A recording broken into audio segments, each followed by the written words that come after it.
जितना ये कहानी अजीब नहीं है, उससे कहीं ज़्यादा अजीब इससे जुड़े बातें हैं। यहाँ पे हर शख्स गलत नहीं होता, हर कहानी खुशहाल नहीं होता और हर भरोसा करने वाला सही नहीं होता। शायद कुछ ऐसा ही होने जा रहा था अब इस कहानी। गाड़ी के खराब होने के बाद जैसे ही सब पैदल चल के उस सरकारी बंगले की तरफ पहुंचे तो वहाँ एक चौकीदार उन्हें देखते ही बोले, कौन हो तुम लोग और यहाँ कैसे आ गए?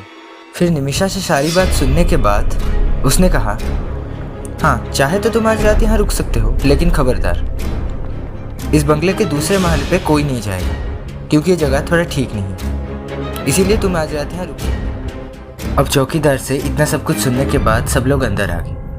प्रियांक और समर दोनों चले पास के गैराज में गाड़ी देने। अब आसमान में काले बादल छा गए जिसकी वजह से कमरे में अंधेरा इतना था कि अब एक दूसरे को देखना भी मुश्किल हो। लेकिन निमिषा को सबसे ज़्यादा डर उस बंगले से लग रहा था क्योंकि उस बंगले का नज़ारा किसी हॉरर मूवी के घर से कम नहीं था। पास एक बड़ा सा पेड़ था और पूरे घर में थोड़ा बहुत रिपेयर था।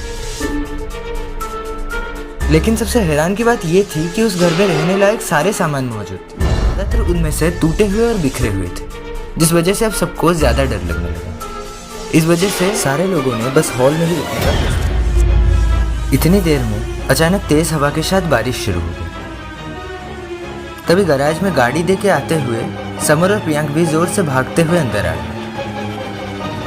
लेकिन तेज हवा की वजह से दूसरे महल्ले पे रखे एक घड़ी की आवाज कुछ ऐसा हुआ कि सब लोग अचानक। तभी प्रीति ने बोला, गाइस चलो घोस्ट कॉलिंग करते हैं, वैसे भी हम सब 6 हैं और आसानी से भी हो जाएगा।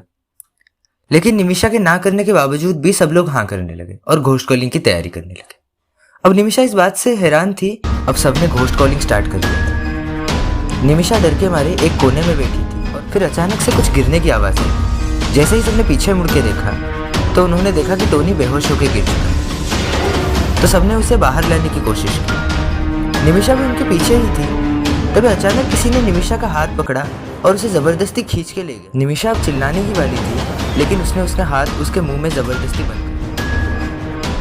अब निमिषा को ये समझने में देर नहीं लगा कि कोई उसके साथ बदसलूकी कर रहा है, लेकिन अंधेरे की वजह से वो उसका चेहरा नहीं देख पा रही थी। तभी अचानक आसमान से बिजली गिरने की वजह से निमिषा को उसका चेहरा दिखने लगा। तभी निमिषा बोला, समर।